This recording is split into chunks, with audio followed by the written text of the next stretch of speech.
Hi everyone, this is David Millar with Millar and Company Real Estate. Just wanted to give you a little bit of an insight on foreclosure secrets. I've sold in the past 4 years about 200 foreclosed homes in Sonoma County. What happened was that I saw the market starting to change around 2008 and decided to build a network of foreclosure companies. I work with about 20 different banks and asset management companies. Built these relationships with these banks over the years, and they feed me a supply of foreclosed homes. And then what I do is I'm the guy that comes and knocks on the door, make sure that the tenants or the occupants get moved out. If there's a cash for keys, I'll negotiate a cash for keys agreement with the client, with whoever's occupying the home, and then I get the house cleaned up, get it ready for sale, and sell it. And that gives me a great insight to the marketplace and what's happening in the marketplace. And the goal of this video is I want to just give you a little bit of a backseat information and insight into the market. So if you're looking to buy a foreclosed home, you might be able to see it through the listing agent's eyes, and I can give you a few tricks and pointers on how to actually secure that home. As our marketplace in Sonoma County is becoming extremely vibrant. We went from a very depressed market, and all of a sudden things have turned. The buyers are coming out of the woodwork.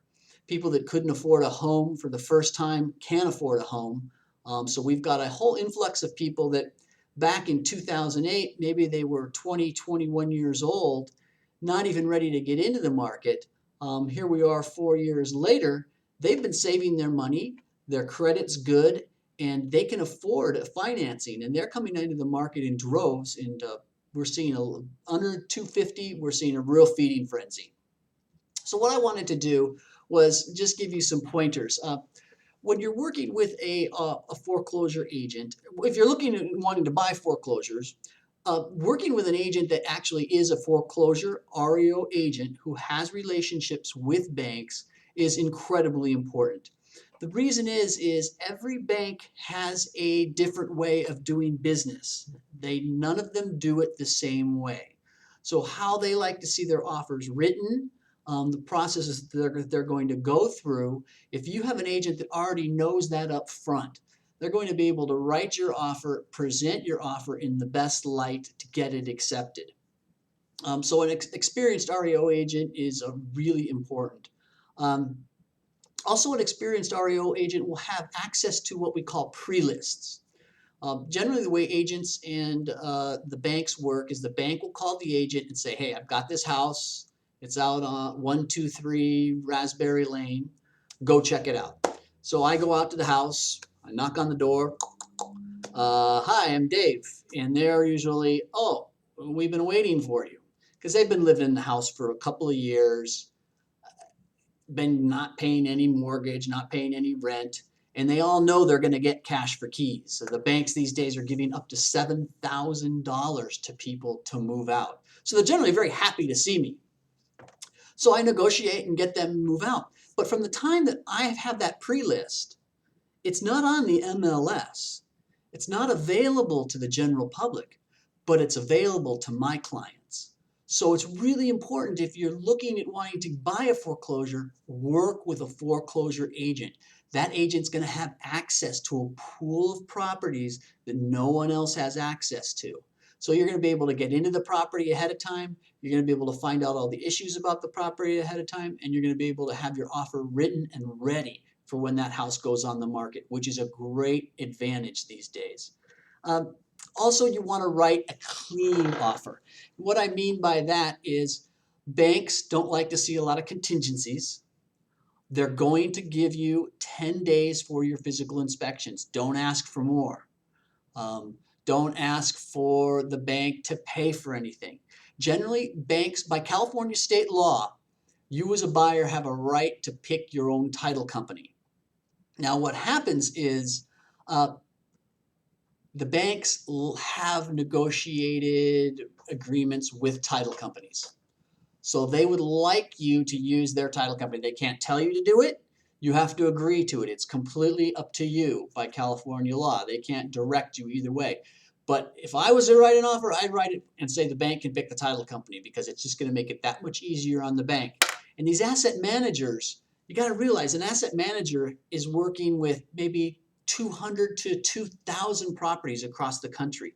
He wants his life to be simple. And so it's the real estate agent's job to make that asset manager's life as simple as possible because that asset manager, he doesn't even know where Sonoma County is. He doesn't know the house from Adam. He's in a cubicle in North Carolina. He just has goals that he has to meet every month at his bank. If he can get X amount of deals closed in a month, he gets a bonus. So if your agent knows how to work with the bank, knows what the bank likes, and can make that asset manager's job easier, he's going to get his bonus at the end. You're going to get your house. So that's something that really you need to be cognizant of that a lot of people don't even realize. Also, people always say, well, I'm coming in with cash. Well, if you're getting a loan, the bank's going to get cash. I mean, either way, the bank's going to get the amount of money, the cash that they want. So cash isn't that big of a deal.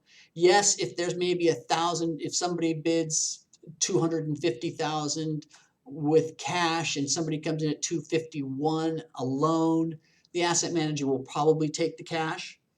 But if somebody comes in at 270 with a loan and somebody comes in at 250 cash, the bank is taking that loan.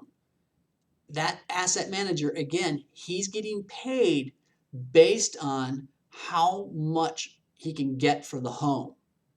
So if he's getting at list price or more, it's going to look better for him for his job and his boss. And that's what that asset manager is interested in. So in the big picture, cash is great, don't get me wrong, but is it going to make or break the deal? Probably not. So keep that in mind. Don't get too big of a head if you got cash. Remember, you're in a competitive situation.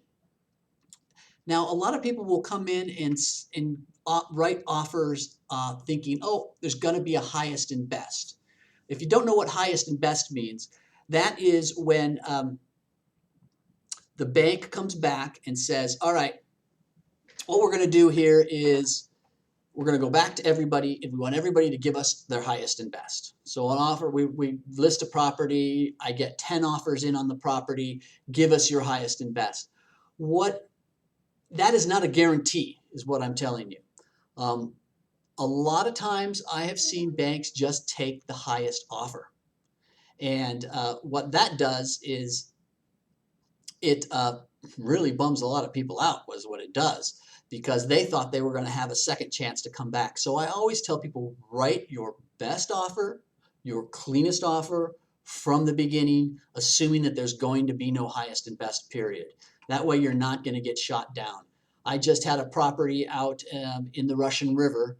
There were 10 offers, no highest and best. I took the highest offer. Well, I've got all these agents calling me saying, what about highest and best? And I said, they never said there was going to be a highest and best. You don't know that. There's a real advantage there also. If your agent knows the market and he knows foreclosures, the thing that banks do is sometimes they will make a mistake. And I've gone and done, what I have to do is I have to go do a BPO on a property. Some BPOs is what it's called a broker price opinion. I'll do a broker price opinion on a house and say this house is worth $265,000. The bank comes back to me and says, okay, list the house at $230,000. And I say, I gave you a broker price opinion at $265,000. That's based on 3 solds and 3 listed comparables. What's going on?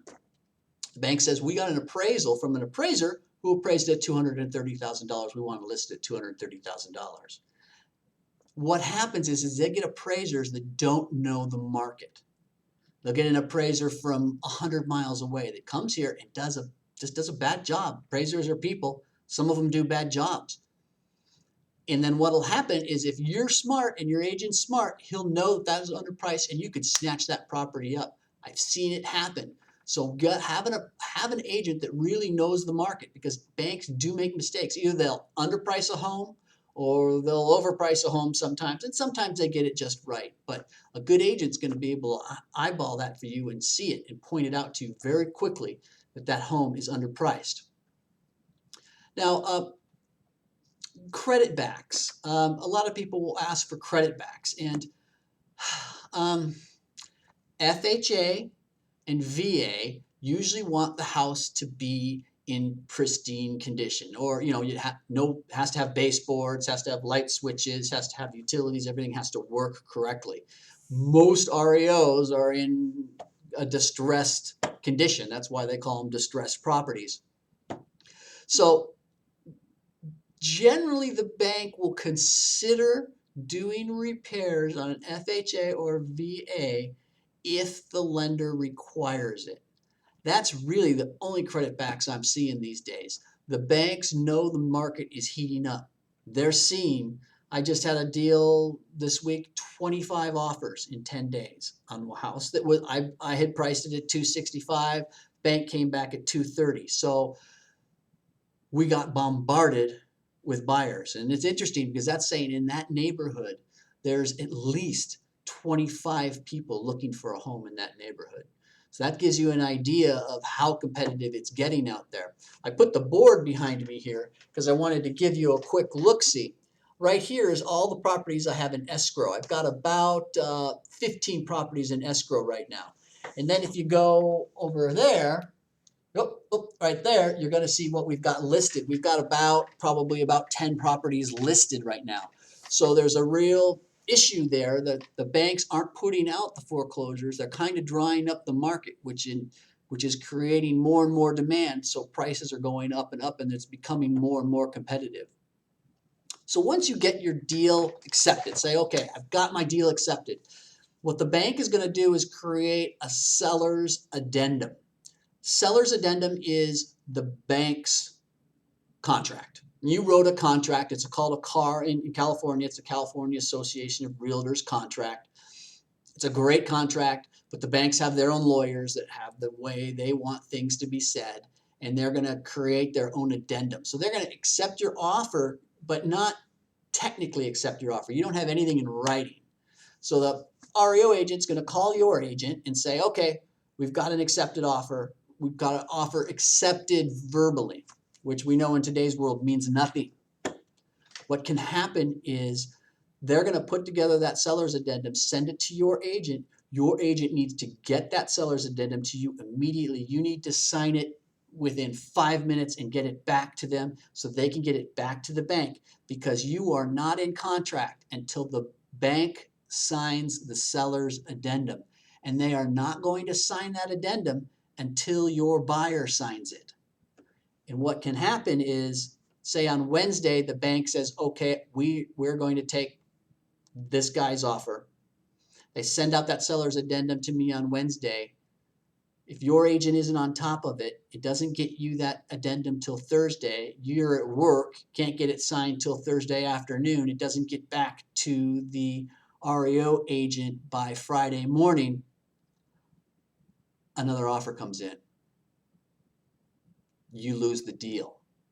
So that time period is incredibly important. The bank will keep looking at offers. If the offers keep coming, that listing agent by law has to send those offers over to the bank. So don't hesitate in that seller's addendum signing period. Get that signed quickly. So those are some of my secrets. If you'd like to talk to me, you have any additional questions, please don't hesitate to call me. My number is 707-217-1786. Again, my name is David Millar, and my website is Millar, M-I-L-L-A-R, not Miller, but Millar, M-I-L-L-A-R, and company.com. I'd be happy to help you out, answer any questions I can for you, and good luck with your purchase. Call us if you need anything. Have a great day. Bye.